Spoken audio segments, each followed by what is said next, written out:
안녕하십니까. 공인중개사 세법특강입니다. 오늘은요 취득세를 보겠습니다. 그 중에서 비과세를 한번 보겠습니다. 취득세 자체가 아예 안 나오는 시리즈 있죠. 요거는요 단독으로도 문제가 나올 수도 있고 아니면은 지문으로 하나 나올 수도 있습니다. 다음 중 취득세에 대한 설명으로 틀린 걸 고르시오 해가지고 1번 지문에 하나 이런 식으로 묻어 나올 수 있기 때문에 그래서 하고 있습니다. 그러나 중요도는요 그렇게 높지가 않습니다. 따라서 정시간이 없다 그러면 이 파트는 제껴도 상관없다고 봅니다. 그런데 문제는요 만약에 이게 단독으로 나왔다 그러면요 문제는 너무 쉽습니다. 그래서 스킵 제끼기도 조금 아쉬운 그런 장면이 되겠습니다. 자 일단은 출발하시죠. 일단은요 비과세 첫 번째는 국가 또는 지방자치단체가 취득하는 거 여기에 대해서는 이제 비과세를 적용합니다. 그런데요 외국 정부는 어떨까? 외국 정부가 우리나라에 있는 부동산을 샀다 그러면요 대한민국 국가하고 같이 따라가도록 되어 있습니다. 한국 정부를 그대로 따라가자. 그래서 만약에 국가가 대한민국 국가 정부가 말이죠. 뭘 샀는데 그게 과세더라. 그럼 얘네들도 똑같은 걸 샀다. 그러면 얘네들도 과세. 만약에 국가가 샀는데 비과세였다. 그런데 얘도 똑같은 걸 샀다. 그러면 비과세. 따라서 외국 정부는 한국 정부를 그대로 따라가면 된다. 이렇게 보시면 되겠습니다. 이게 시험 문제에 또 말장난 이렇게 나옵니다. 그래서 대한민국 정부가 말이죠. 만약 과세되는 자산이었다. 그러면은 외국 정부도 과세가 된다. 이런 식으로 나옵니다. 맞는 말이죠? 한국 정부를 그대로 따라가자. 자, 이건 뭐 어려울 거 없죠? 국가 지자체가 샀는데 야, 또 세금 내. 만약 국가가 샀는데 그걸 갖다가 지방자치단체한테 또 취득세를 내면은 이건 뭐 그죠? 자기들끼리 그죠? 자기들끼리 주고받는 거 귀찮다 이 말이죠. 두 번째, 자 이거는요 기부 체납 조건으로 취득하는 겁니다. 이 사람이 이제 토지를 하나 삽니다. 사는데 국가 또는 지자체하고 이제 계약을 맺습니다. 이 토지를 내가 일정 기간 사용하고 나서 국가 또는 지자체한테 기부 체납을 하겠습니다. 또는 귀속을 시키겠습니다. 기부는 말 그대로 이 사람이 기부 공짜로 주는 거고 체납은요 인정하다, 오케이 사인을 주다 이 뜻 아닙니까? 그래서 이 사람이 기부를 하면은 국가 지자체는 인정을 한다. 이게 기부 체납이죠. 말 그대로 그냥 공짜로 주는 겁니다. 이렇게 했을 때 이때 이 사람이 이 토지를 취득할 때는 비과세를 적용하죠. 다만 기부 체납을 조건으로 취득해야 됩니다. 처음부터 이 사람이 이 토지를 살 때 국가 지자체하고 협약을 맺어가지고 기부 체납하겠습니다라는 조건이 있어야 됩니다. 이 토지를 사고 나서 말이죠. 한 몇 년 지나고 나서 생각해 보니까 아차 국가한테 주는 게 좋겠다. 그때 나중에 주면요 이거는 그대로 과세가 되는 거죠. 다만 이런 식으로 이제 기부 체납 귀속을 했지만은 과세가 되는 두 가지 경우가 있죠. 기부 체납 안 하면은 과세입니다. 뭐 당연한 얘기죠. 이렇게 협약을 맺어놓고 말이죠. 이걸 갖다 기부 체납 나 못하겠어. 이렇게 하면 당연히 요 취득할 그 시점 소급해서 이제 다시 뱉어내야 되죠. 그래서 기부 체납 안 하면 과세. 또 하나는요 무상 사유권을 받으면 과세. 여기 이제 시험 문제 나오죠. 그래서 이제 기부 체납을 이제 하니까 국가가 하도 기특해서 야, 너 요거 한 5년 정도는 내가 그냥 공짜로 한 번 더 써. 이렇게 해가지고 무상 사용권을 갖다가 국가 또는 지자체로부터 받았다. 물론 이거는 기부 체납하고 난 다음입니다. 하고 난 다음에 이런 사용권을 받았다. 그러면은 이거는 안 되는 거죠. 혜택을 주는 거 아닙니까? 그래서 요때는 또 과세가 된다. 그래서 요 두 가지 비과세가 아니라 과세가 되는 두 가지도 기억을 해야 됩니다. 요게 더 중요합니다. 요거는 뭐 우리가 상식적인 선에서 접근하면 다 알 수 있으니까. 그죠? 자, 그 다음에는요, 신탁입니다. 신탁은요, 문제 내기 딱 좋습니다. 자, 이 사람이 위탁자, 수탁자죠. 위탁자가 자기 토지를 가지고 있습니다. 그런데 이게 하도 뭐 관리도 안 되고 말이죠. 머리 아픕니다. 그래서 수탁자한테, 야, 내가 이 토지를 너한테 넘길 거니까 너가 이 토지에 대해서 관리도 하고 물도 뿌리고 잘 해가지고 거기서 이익이 생기면 임대 수익이 생기면 그건 나한테 또 주고 또 수수료는 너한테 먹고 이런 식으로 신탁 계약을 체결합니다. 그러면은 요 사람의 위탁자의 토지가 이 사람으로 소유권이 넘어가야 되거든요. 그래서 신탁재산을 이전할 때 이 사람이 한번 취득하겠죠. 그리고 신탁기간이 만약 10년이었다. 그런데 10년이 다 됐습니다. 그래서 다시 수탁자가 위탁자한테 이 토지에 대한 소유권을 또 넘깁니다. 그럼 이때 이 사람이 또 취득이 발생하겠죠. 그런데 세 번째는요. 수탁자가 바뀌는 경우입니다. 이 사람이 더 이상 못하겠다. 대신에 이 사람한테 바꾸는입니다. 그래서 수탁자가 변경된다면은 이 사람이 또 이 사람으로부터 또 취득을 해야 될 거 아닙니까? 따라서 첫 번째 취득, 두 번째 취득, 세 번째 취득 이건 전부 다 형식적인 취득이니까 이때는 세금을 갖다가 매기지 말자. 그래서 비과세를 적용합니다. 물론 요거는요 당연히 신탁법을 따라야 됩니다. 신탁법에 따른 신탁이어야 할 거. 두 번째 반드시 신탁 등기를 해야 된다. 여기 이제 시험 문제 그렇게 중요한 건 아니에요. 아닌데 시험 문제 나오면서 신탁을 했다 해놓고 가로 열고 신탁법에 따라서 신탁 등기를 했다 이렇게 단서 조건으로 나오는 경우가 있습니다. 그래서 이제 말씀드릴 거예요. 그래서 요거는 형식적인 그런 소유권 이전이기 때문에 신탁 재산이 이전될 때 비과세, 신탁 종료에 따라서 수탁자로부터 위탁자로 소유권이 넘어올 때도 비과세, 수탁자가 변경될 때도 비과세. 이거는 그렇게 어려운 내용은 아니죠. 그다음요. 이제는요 임시 건축물입니다. 임시 건축물. 자, 임시 흥행장을 갖다가 만들었습니다. 그리고 공사 현장 사무소를 여기 하나 또 만들었습니다. 이건 어디까지나 임시적으로 그냥 들어서는 건물이니까 요거는 취득세를 비과세하겠다. 이렇게 되죠. 다만 이게 시험 문제 나오죠. 존속 기간이 1년을 초과한다. 그럼 취득세를 과세하겠다.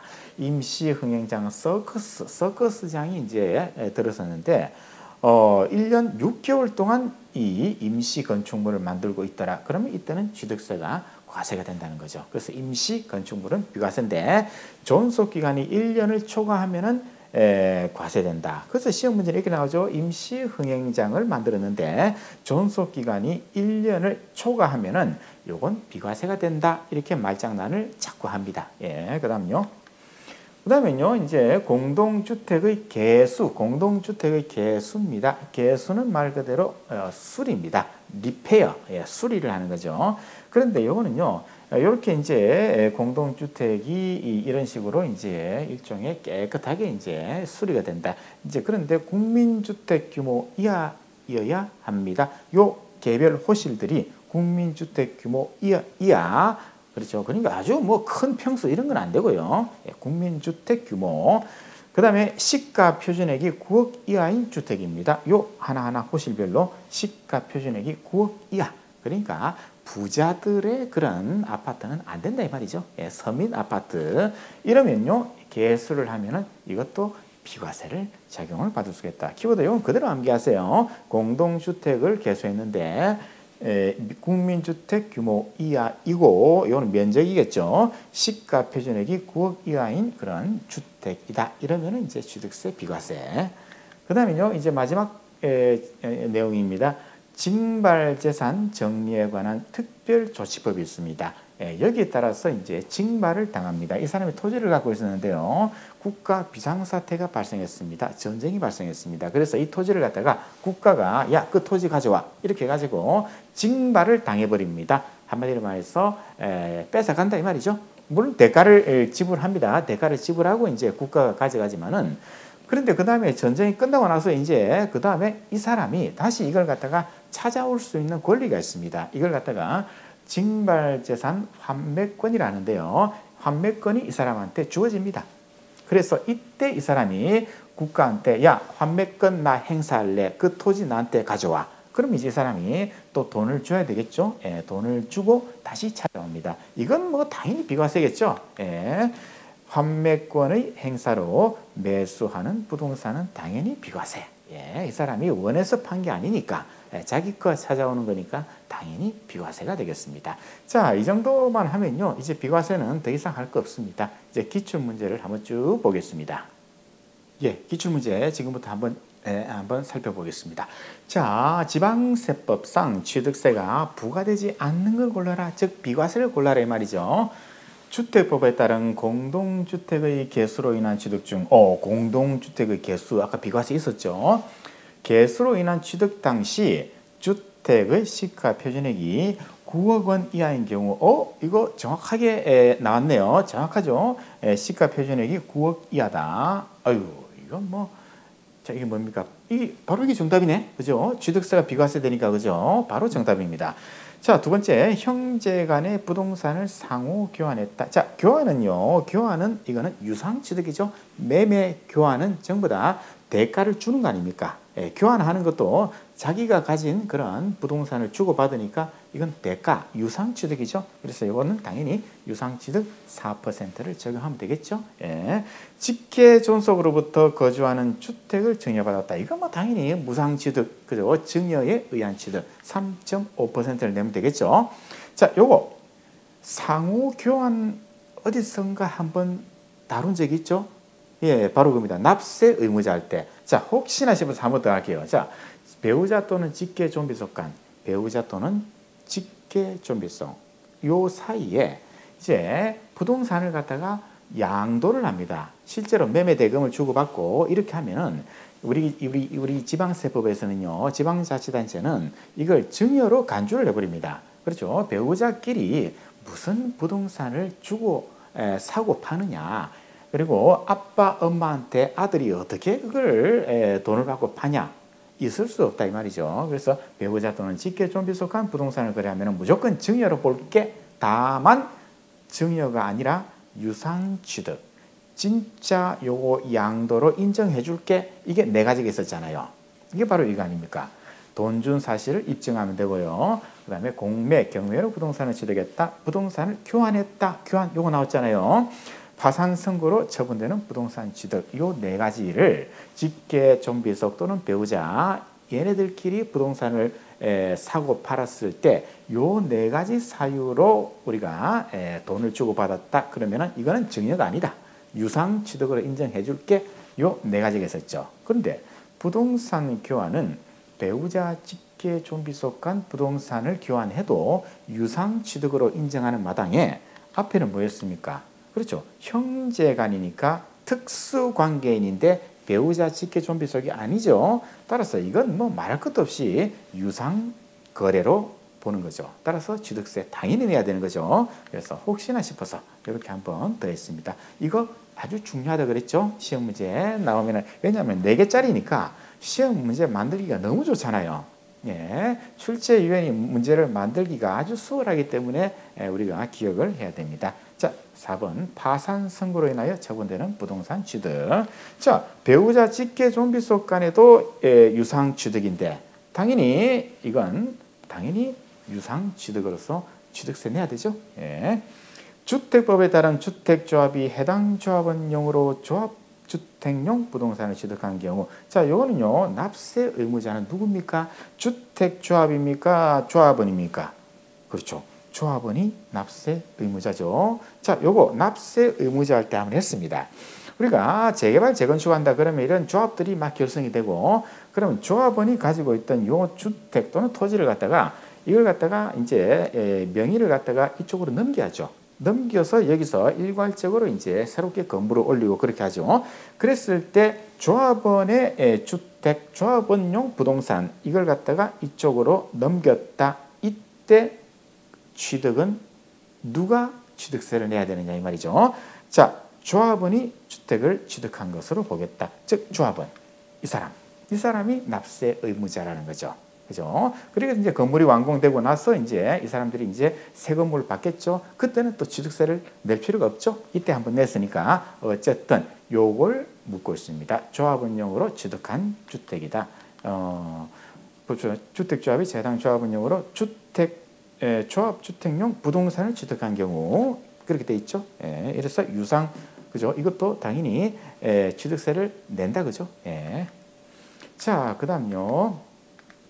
자, 그다음 문제. 지방세법상 신탁으로 인한 신탁재산의 취득으로서 취득세를 부과하는 경우는 모두 몇 개인가? 자, 비과세 아닌 걸 골라라 이 말이죠.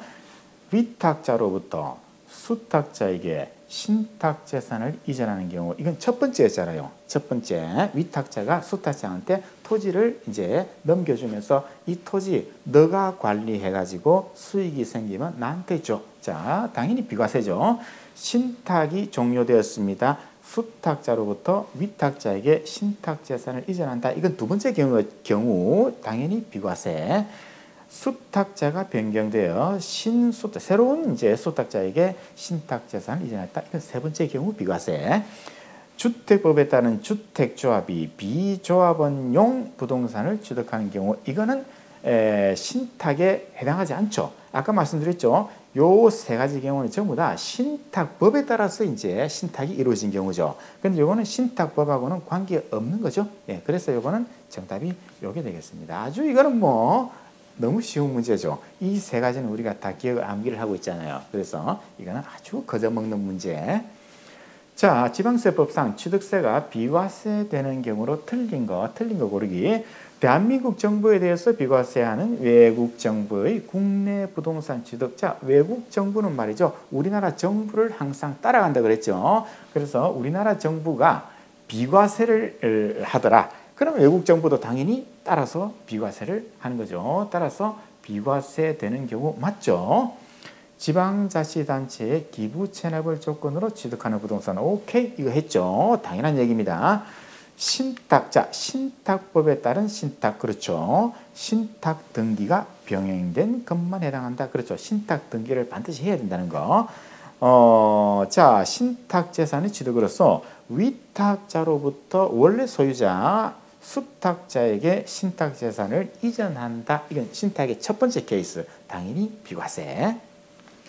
그 다음요, 임시흥행장, 공사현장 사무소 등 존속기간이 1년을 초과한다. 그러면 비과세가 안 되죠. 임시건축물의 취득, 비과세가 안 되죠. 따라서 비과세되는 경우로 틀린 거. 오, 이거네요. 이게 과세가 되잖아요. 예, 너무 쉬운 문제입니다. 이렇게 나오면, 그죠? 징발재산 정리에 관한 특별조치법에 따른 동원대상 지역 내의 토지의 수용, 사용에 관한 환매권 행사입니다. 매수하는 부동산. 그렇죠? 이거 나가 있죠? 당연히 자기 거 자기가 다시 찾아오니까 이거는 취득세 낼 필요 없다는 거, 비과세. 그래서 이게 정답이 되겠습니다. 문제는 아주 수월한 문제가 되겠습니다. 자, 이 정도로 하고요. 자, 그래서요, 이제 취득세, 비과세 단독으로도 나올 수 있고, 또는 다른 지문으로도 나올 수가 있습니다. 그런데 조금만 공부하면은 너무나 쉽습니다. 그리고 범위도 많지가 않습니다. 지금 설명드린 그게 전부입니다. 이건 별로 예외가 없습니다. 따라서 조금 시간을 내 가지고 이건 공부를 하라고 제가 권해드리고 싶습니다. 포기하지 마시고. 예, 이거 전부 다 상식적인 선에서 접근할 수 있는 거 아닙니까? 그죠? 충분히 우리가 상식적인 선에서 접근을 할 수가 있기 때문에 이거는 한번 들고 가는 게 좋지 않겠나 이렇게 생각합니다. 자, 다음 시간에 다른 주제로 찾아뵙겠습니다.